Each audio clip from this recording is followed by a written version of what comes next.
창세기 15장 1절부터 6절을 제가 읽겠습니다. 이런 일들이 일어난 뒤에 주님께서 환상 가운데 아브라함에게 말씀하셨다. 아브라함아, 두려워하지 말아라. 나는 너의 방패다. 네가 받을 보상이 매우 크다. 아브라함이 여쭈었다. 주 나의 하나님, 주님께서는 저에게 무엇을 주시렵니까? 저에게는 자식이 아직 없습니다. 저의 재산을 상속받을 자식이라고는 다마스쿠스 녀석 엘리에셀 뿐입니다. 주님께서 저에게 자식을 주지 않으셨으니 이제 저희 집에 있는 이 종이 저의 상속자가 될 것입니다. 아브라함이 이렇게 말씀드리니 주님께서 그에게 말씀하셨다. 그 아이는 너의 상속자가 아니다. 너의 몸에서 태어난 아들이 너의 상속자가 될 것이다. 주님께서 아브라함을 데리고 바깥으로 나가서 말씀하셨다. 하늘을 쳐다보아라. 네가 셀 수 있거든 저 별들을 세어보아라. 그리고는 주님께서 아브라함에게 말씀하셨다. 너의 자손이 저 별처럼 많아질 것이다. 아브라함이 주님을 믿으니 주님께서는 아브라함의 그런 믿음을 의로 여기셨다. 14장에서 아브라함이 이제 놀라운 승리를 거두죠. 동방 왕들을 이렇게 대패시키고 그들에게 포로로 잡혀갔던 많은 사람들과 그 재물들을 되찾아와서 원상복구 시켜 놓습니다. 그 와중에 살레망 멜기세덱 대제사장, 하나님의 제사장이었는데 만나서 하나님에 대한 그 지식과 믿음이 더 깊어지죠. 그래서 아브라함이 고백한 이제 하나님은 단지 부족신 정도가 아니라 천주의 주제, 즉 하늘과 땅을 창조하신 주 하나님으로 하나님을 인식하기 시작을 했고, 자신에게 했던 그 약속, 흙의 먼지처럼 자손이 많아질 것이다. 땅을 차지할 것이다. 라는 이런 약속이 빈말이 아니라 실제로 이루어질 수 있겠구나. 라는 그런 믿음도 생겼을 것입니다. 근데 이제 문제는 이러한 약속이 언제 이루어지는가? 라는 거죠. 언제까지 기다려야 되는가? 예요. 오늘 읽은 1절에 보면 이런 일들이 일어난 뒤에 라는 표현이 나오죠. 이런 일들이 일어난 뒤에 주님께서 아브라함에게 환상 가운데 나타나서 말씀하셨다 라고 합니다. 근데 여기에서 이제 이런 일들이 일어난 뒤에 라는 표현은 14장에 나오는 사건들이 일어난 뒤 곧바로 이런 뜻이 아니라 사건의 어떤 시간적 순서를 표현하는 거예요. 그래서 내용을 보면은 14장에서 일어난 그 사건을 겪고 나서 최소 몇 년, 어느 정도의 세월이 흘렀다라고 볼 수 있습니다. 구체적으로 몇 년인지 모르지만 꽤 오랜 이제 세월이 흐른 거죠. 근데 이제 이렇게 몇 년이 지나는 동안 아브라함의 마음은 어땠을까? 우리가 한번 상상을 해봐야 됩니다. 하나님이 자신에게 한 약속이 이루어질 조짐이 전혀 보이지 않아서 답답했을 거예요. 내 후손을 땅의 흙의 먼지처럼 많아지게 하겠다라고 그랬는데, 아니 이게 무슨 먼지는 그냥 한 명도 없는 거 아니에요? 한 명도 없고 굉장히 답답했을 거예요. 의심도 일어나고, 그리고 아브라함이 어쨌든 가나안 땅에 정착해서 가축도 늘어나고 재산도 늘어나고 자기 밑에서 부리는 그런 종들이라든가 이런 식솔들도 계속 늘어나는데, 중요한 거는 이 가문과 재산을 상속받아야 될 사람이 있어야 되잖아요. 고대 근동사회에서 재산을 물려준다. 이 상속은 엄청나게 중요한 개념이었거든요. 그러니까 내 인생이 헛되지 않았다라는 거는 자녀가 있어야 가능한 이유. 자녀가 없으면 이제 그걸로 끝인 거니까, 그 당시에 지금은 그렇지 않습니다만은. 그래서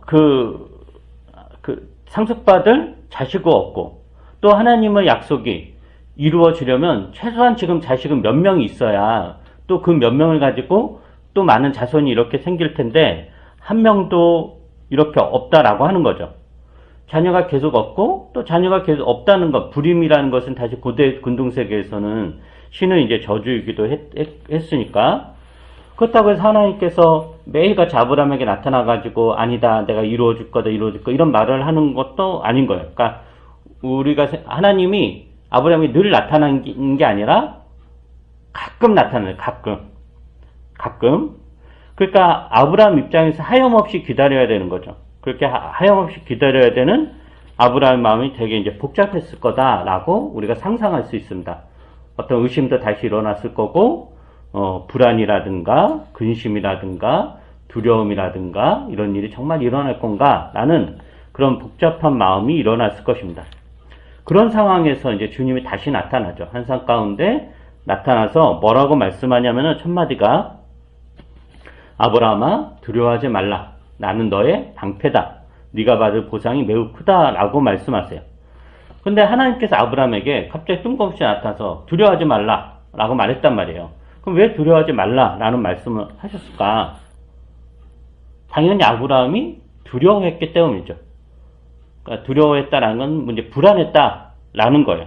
지금 지금 이 하나님의 약속은 어떻게 이루어질 거고, 나이는 계속되고 들어가는데 내 인생은 어떻게 될 것인가에 대한 어떤 불안과 이제 두려움이 있었던 거죠. 그렇게 하나님께서 아브라함에게 나타나서 한마디가 두려워하지 말라라고 말씀하는 겁니다. 그리고 나서 뭐라고 말씀하냐면은 나는 너의 방패다. 네가 받은 보상이 매우 크다라고 그래요. 그래서 이제 방패가 상징하는 것은 뭐냐면은 보호죠. 그 방패는 적의 어떤 칼이라든가 화살이라든가 창으로부터 자기를 보호하는 그런 역할을 방패가 하는 거잖아요. 그러니까 나는 너의 방패다라는 것은 하나님께서 아브라함을 지켜주고 보호한다. 그리고 네가 받을 보상이 크다라고 그랬는데, 이건 하나님께서 아브라함에게 약속하신 후손과 땅에 대한 약속을 다시 한번 이야기하는 겁니다. 그러자 이제 아브라함이 하나님에게 묻죠. 뭐라고 묻냐면은 주님께서는 저에게 무엇을 주시렵니까? 라고 그래요. 지금 저한테 받을 보상이 크다라고 말씀했는데 도대체 무엇을 주려고 그런 말을 합니까? 라고 묻죠. 그리고 나서 아브라함은 곧바로 항변을 합니다. 뭐라고 이야기하냐면은 나에게는 자식이 없다. 내 재산 상속받을 자식이라고는 그 자식도 아니죠. 다마스쿠스 녀석 엘리에셀 뿐이다. 그러니까 종이죠. 주님께서 저에게 자식을 주지 않았으니까 이제 우리 집에 있는 이 종이 저의 상속자가 될 것이다 라고 항변합니다. 이거는 아브라함이 엘리에셀을 진짜 후계자로 생각했다는 뜻은 아니고, 하나님이 자식을 준다. 후손을 너에게서 그 땅의 먼지처럼 많은 후손이 태어날 거다. 후손을 이룰 거다라고 했는데 단 한 명도 없는 이런 상황에서 아브라함이 일종의 푸념을 늘어놓는 건 좀 냉소적인 발언인 거죠. 냉소적인. 지금 아무도 없는데 뭐가 되겠냐. 그래서 겨우 나한테 있는 이 종 엘리에셀이 내 상속자가 될 거다. 그러니까 이게 약간은 냉소적인 그런 말입니다. 그러자 이제 하나님의 아브라함에게 말씀하죠. 뭐라고 다시 분명하게 말씀하냐면 이번에 이제 조금 더 이렇게 구체적으로 더 분명하게 확실하게 이야기해요. 그 아이는 너의 상속자가 아니다. 너의 몸에서 태어날 아들이 너의 상속자가 될 것이다 라고 말씀해요. 그러니까 하나님이 그 이전의 약속, 이게 이제 그 이전 약속들과 우리가 이제 비교를 해봐야 되는데, 그 어떤 차이가 있냐면은 이전의 약속들에서는 큰 민족이 되게 하겠다. 너의 자손을 땅의 먼지처럼 많아지겠다라고 했는데, 이번에는 좀 더 구체적이야. 어떤 식으로 구체적이냐면은 너의 몸에서 태어날 아들이 너의 상속자가 될 것이다라고 직접적으로 분명하게 말씀해요. 이게 이제 처음 말씀하시는 거죠. 그리고 나서 이제 아브라함을 데리고 이제 바깥으로 데려가죠. 그리고 이제 하늘을 쳐다보라고 하고, 하늘을 쳐다보니 굉장히 별들이 엄청나게 많을 거 아니에요? 그 세봐라. 셀 수 없죠. 이렇게 셀 수 없을 정도로 너의 자손이 많아질 것이다. 그것도 누구? 아브라함의 몸에서 태어난 자손들로 말미암아 그렇게 된다라고 하는 거죠. 그리고 다시 아브라함은 이러한 하나님의 말씀 앞에서 어떤 의심과 불안을 내려놓고 주님을 믿어요. 그리고 주님은 아브라함의 그런 믿음을 의로 여겼다라고 하는 거예요.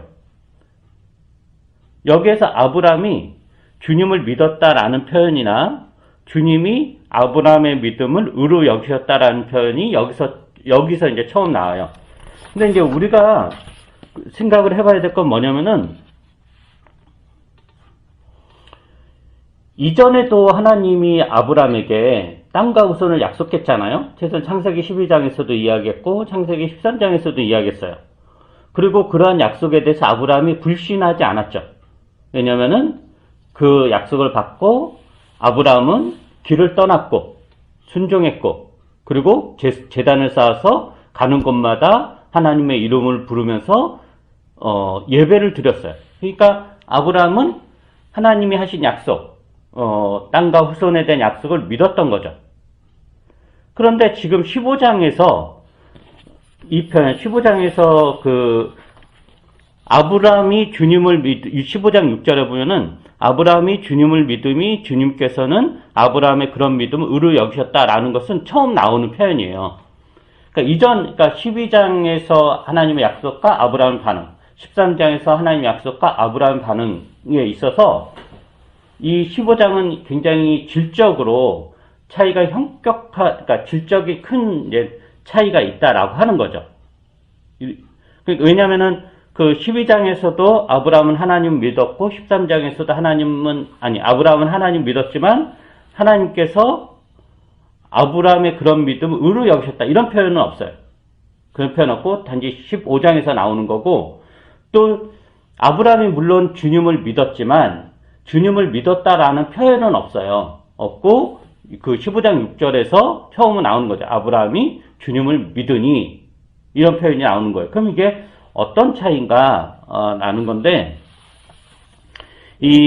우리가 이제 그 아브라함을 믿음의 조상이라고 부르죠. 믿음의 조상, 믿음의 아버지라고 불러요. 그런 이유는 뭐냐면은 아브라함의 믿음이 일종의 원형이다라고 하는 거죠. 그래서 창세기 15장 6절은 믿음이 무엇인가에 대한 원형적인 이야기예요. 그러니까 믿음이란 도대체 뭔가? 라고 그랬을 때 그것을 15장에서 나오는 아브라함 믿음에서 이렇게 찾을 수 있다라고 하는 거죠. 그럼 도대체 이 아브라함 믿음, 이전의 믿음과 어떤 차이가 있는가? 이 믿음은 도대체 어떤 건가? 라고 하는 거예요. 그 신약 성경은 아브라함의 이러한 믿음을 우리가 이제 성경을 해석한다라는 그런 대원칙이 있잖아요. 신약 성경은 이러한 아브라함 믿음을 어떻게 해석하냐면 이렇게 해석합니다. 로마서 4장을 볼 수 있을까요? 여러분이 다 성경이 지금 없죠. 로마서 4장 1절부터 5절인데 제가 읽어드릴게요. 잘 들어보세요. 네, 지금 수빈 아빠가 성경을 찾아서 띄워주신다고 합니다. 로마서 4장 1절부터 5절.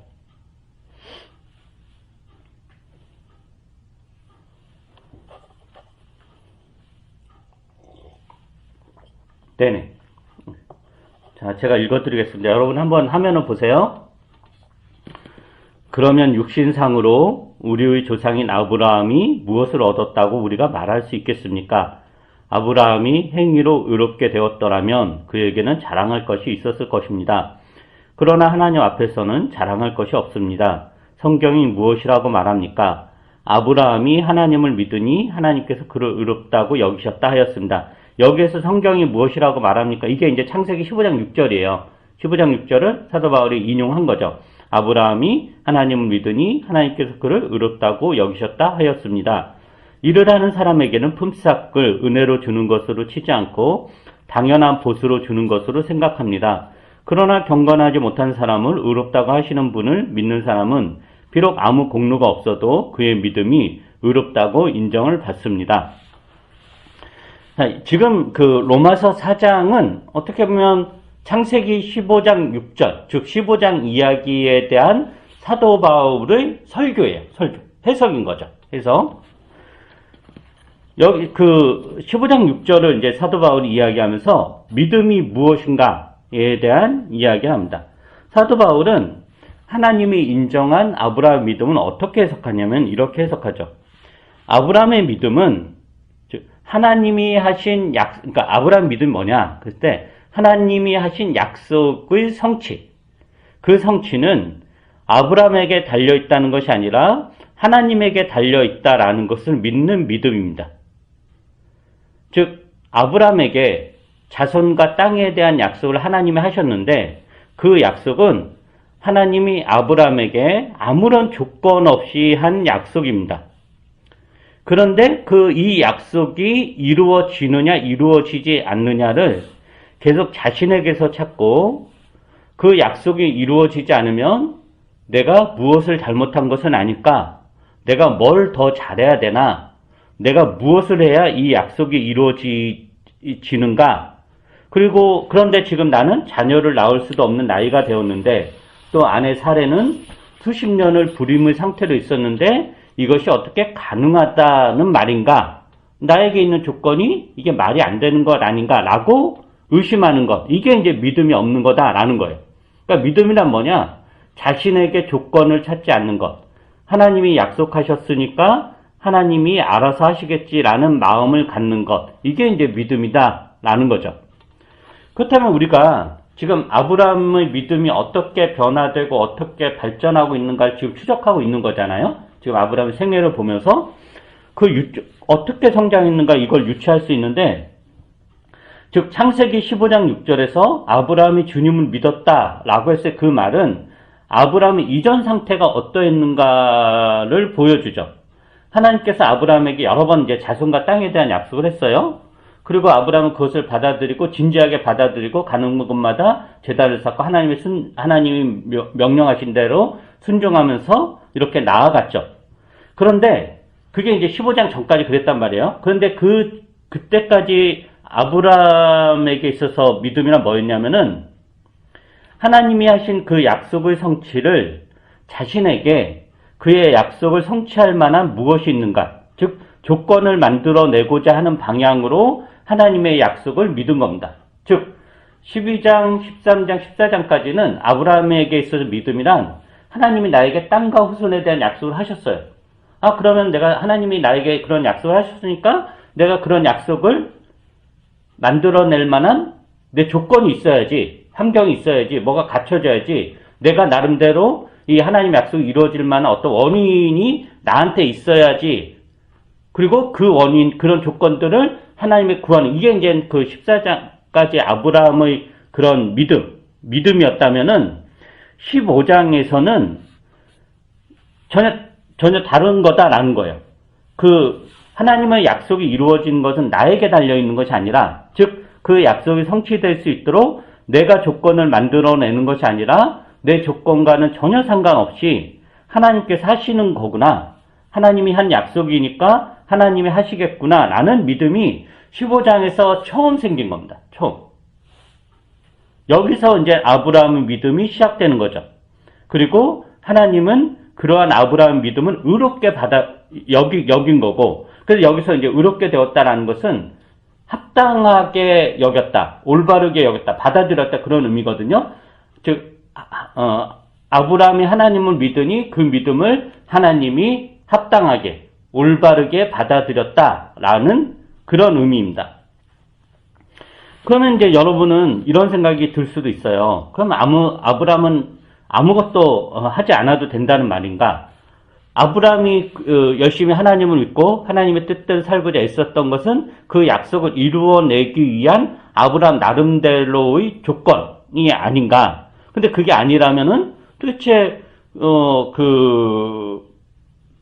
그렇게 열심히 하나님 믿을 이유가 뭐가 있는가라는 그런 의문이 들 수 있어요. 근데 여기서 이제 헷갈리면 안 되는데, 아브라함의 할 일이란 하나님의 약속이 이루어지는 데 있어서 자신 조건을 만들어내고 원인을 만들어내는 것이 아니라 하나님의 약속이 이루어질 것이라는 믿음, 확신을 가지고 그 약속이 이루어진 것처럼 살아가는 것, 이게 이제 아브라함의 할 일이다라는 거죠. 그러니까 쉽게 예를 들면 이거예요. 우리 부모가 이제 나한테 아주 이쁜 집을 지어주겠다라고 약속을 했단 말이에요. 근데 이제 그 이쁜 집을 지어주겠다라고 약속을 했는데, 나한테, 어린 내가 그 집, 부모님 나한테 이쁜 집을 지어주겠다라고 말씀하셨구나. 근데 그 약속이 이루어지려면은 내가 뭔가를 해야 되지 하면서 내가 나무를 패다가, 쌓아놓고, 벽돌을 만들어서 쌓아놓고, 못을 만들어서 막 어디다 갖다 쌓아놓고, 이게 이제, 이게 아니다라는 거예요, 이게. 이게 그 아브라함 할 일이 아니라 아브라함 할 일은 뭐냐? 부모님이 나한테 이쁜 집을 지어주겠다 약속했으면은 그 약속이 이루어질 것을 믿고 내가 그 집에 사는 사람처럼 기대하면서 바라보면서 살아가는 것. 이게 이제 아브라함의 할 일이다라는 거죠. 14장까지는 아브라함 자기가 계속 뭔가 조건을 만들어내는 거였어요. 근데 이제 이런 일들이, 15장 6절에 이런 일들이 일어난 뒤에 몇 년의 세월이 흘렀잖아요? 그 흐르면서 아브라함은 자기에게 점점 더 조건이 없어지는 거예요. 왜 조건이 없어지느냐? 자손을 많이 보게 하겠다고 했잖아요? 그럼 최소한 자기가 젊을 때 그게 더 이루어질 수 있는 조건이잖아요. 나이가 더 젊을 때. 근데 점점 아브라함의 나이는 더 늙어가고 사례는 여전히 못하는 상황이니까 어떻게 되는 거예요? 조건이 점점 더 악화가 되는 거죠. 더 안 좋아지는 상황인 거예요. 그런 상황에서 15장의 배경이 그런 맥락이다라고 하는 거죠. 그래서 신약성경은 이러한 삶을 이렇게 표현합니다. 빌립보서 한번 3장 볼까요? 빌립보서 3장 18절이요. 빌립보서 3장 18절.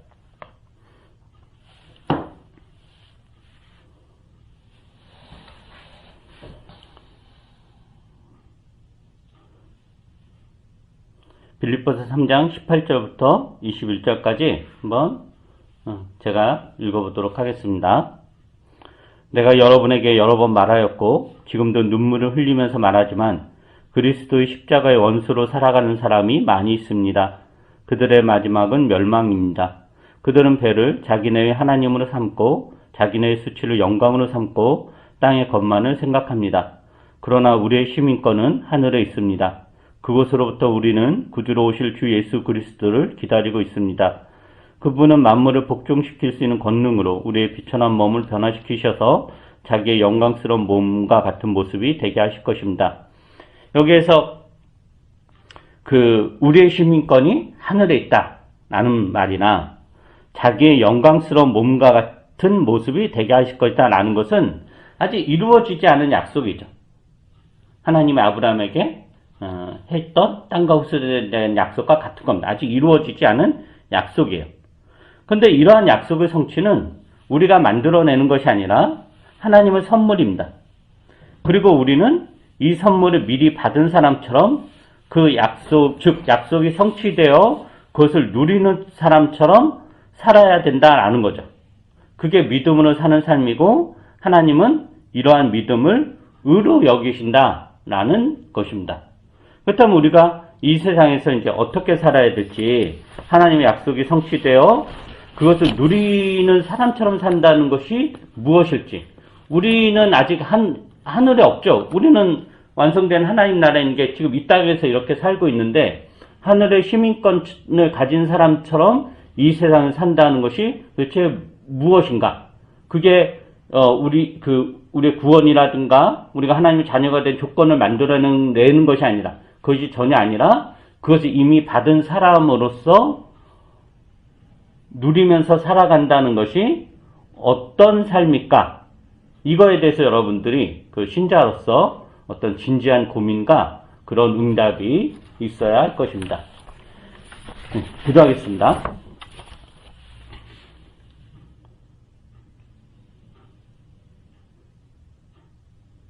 거룩하신 하나님, 하나님께서 우리들에게 말로 다 할 수 없는 큰 영광과 존엄과 어떤 것을 표현할 수 없는 그 놀라운 것들을 우리에게 약속하셨습니다. 그리고 그것이 이루어지는데 우리가 기여할 수 있는 것은 아무것도 없습니다. 주님께서 펼치신 마당에 그저 우리는 그것을 즐기면 될 뿐입니다. 그런데도 우리는 우리 안에서 조건을 만들어내기 위해서 부단히 애를 쓰고 노력을 하고 그래도 안 돼서 이렇게 무너지기도 하는데 그러한 잘못된 열심을 우리가 버리게 해주시고 갖지 말게 해주시고 하나님께서 우리에게 약속하신 것이 이루어진 것처럼, 그리고 하나님이 우리에게 하늘나라 시민으로서 온전히 살아갈 것이라는 그 약속이 이루어졌을 때 우리가 어떻게 살아야 되는가, 그때 우리 모습이 어떤 모습일까를 기억하면서 지금 이 세상을 주의 뜻대로 온전히 살아갈 수 있도록 도와주시옵소서. 우리가 땅에 있지만 땅에 속한 사람처럼 사는 것이 아니라 하늘에 속한 사람처럼 살아갈 수 있도록 은혜를 베풀어 주시옵소서. 그래서 이 세상의 욕심과 죄악과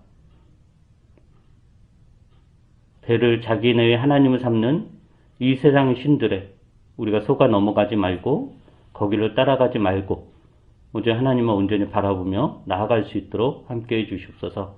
감사드리며 예수님 이름으로 기도합니다. 아멘.